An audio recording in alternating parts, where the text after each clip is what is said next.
welcome to Spiritual World, where we talk about all things related to spirituality so you can feel empowered on your every single day. Hello, my little birdies. I hope you had a nice week. This week, I want to share something that's rather personal to me, and I think it's something that's worth exploring if you are an empath or you are beginning to feel a lot of emotion inside. So, as a human being, a lot of time we have moments that we feel something like you have your gut is telling you something, don't go there, and you don't listen, and you go there, you bump into people you don't want to see, you get into little accident or things like that. And it's really important to listen to our intuition.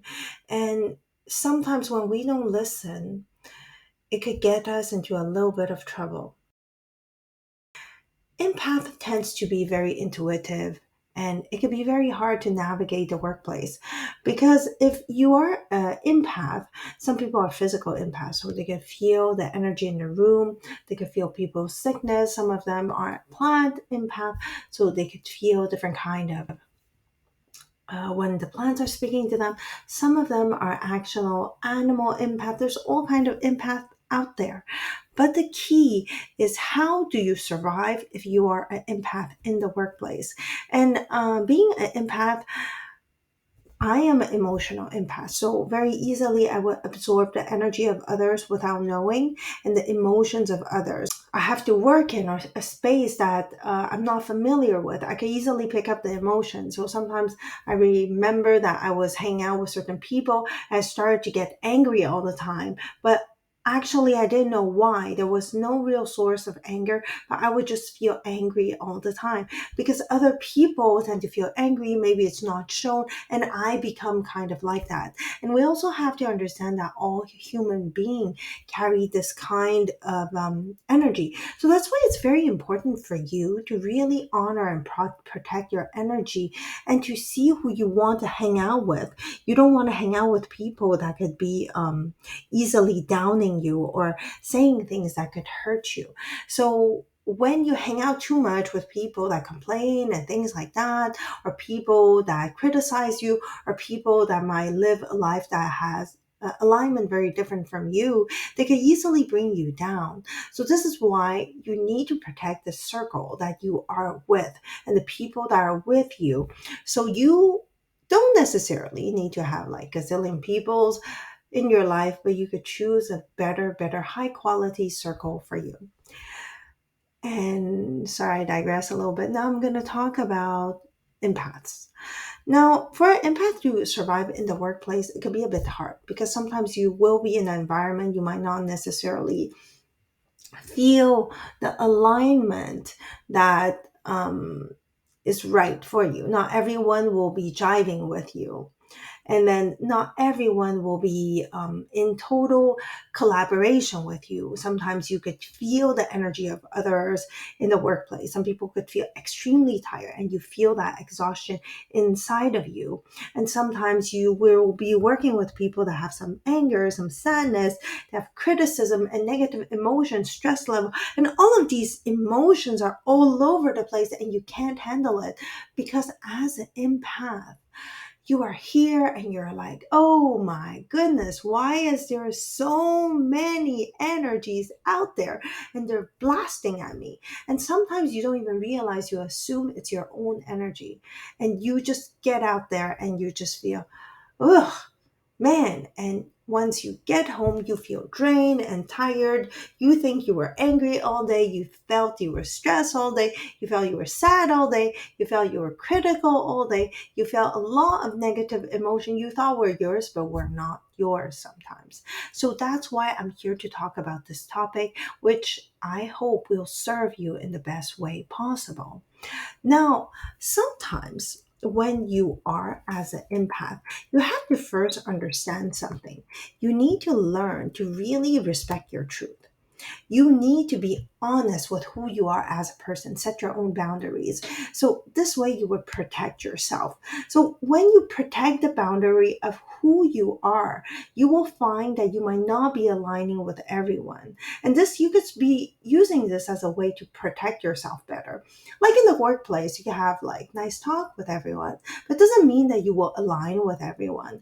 But when you are honest in who you are inside, you can easily gauge, is this the type of people I want to hang out with? Is that type of people the people I want to hang out with? And when you could easily see who you are on the inside, you could be honest and you could close that boundary. For example, if someone was hypercritical of you or someone was hypercritical of other people, it doesn't align with your value system.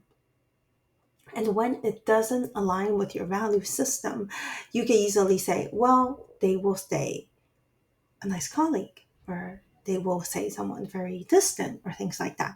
The key is for you to honor who you are, to respect your boundary, and respect that you have the special gift as an empath. So it's easy for you to know what kind of life you want. Because if you don't live the life you want, you will be drained out by the voice of others. It's really important to protect yourself. Now, it's also important for you to understand the gift of being an empath is so great.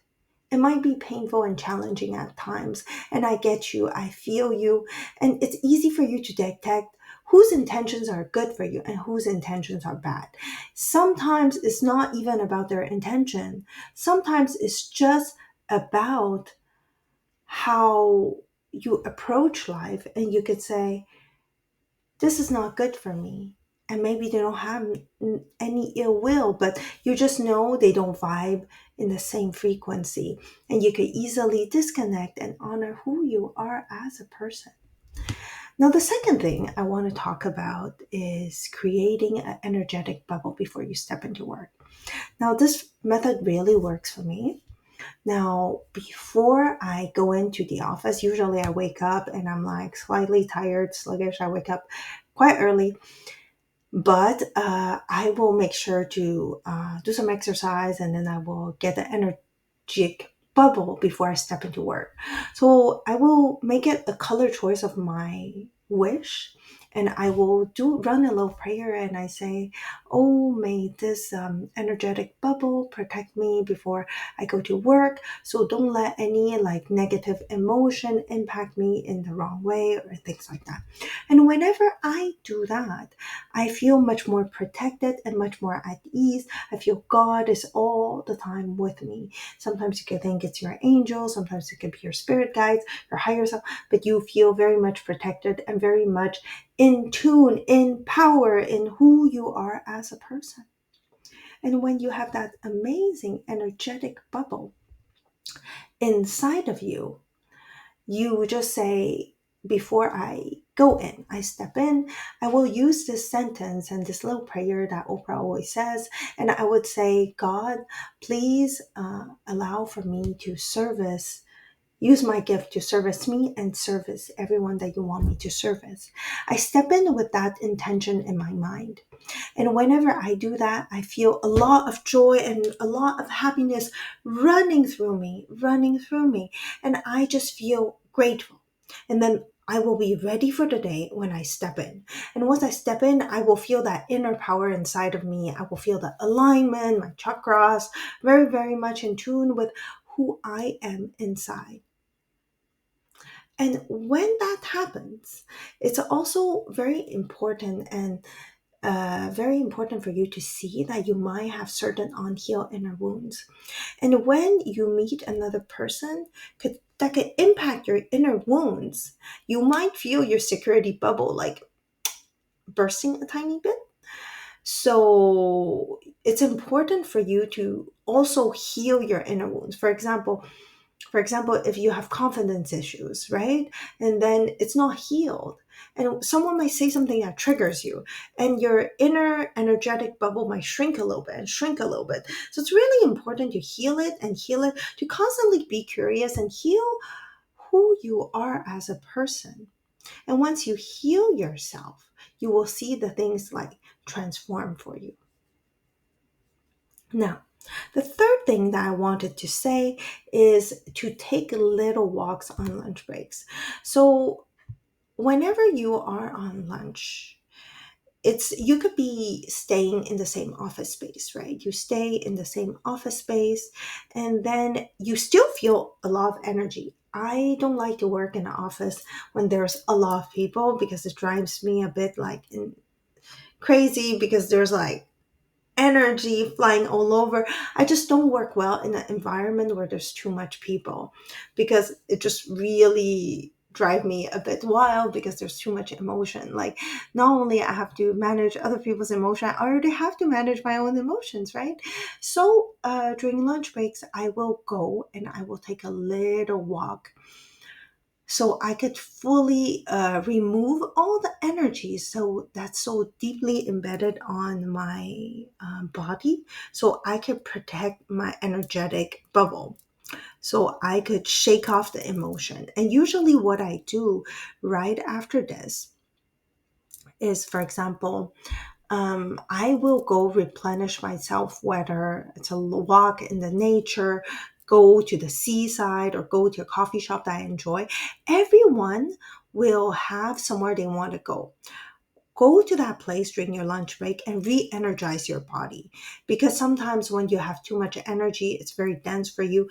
By going to a place you like, you will feel the realignment of who you are inside.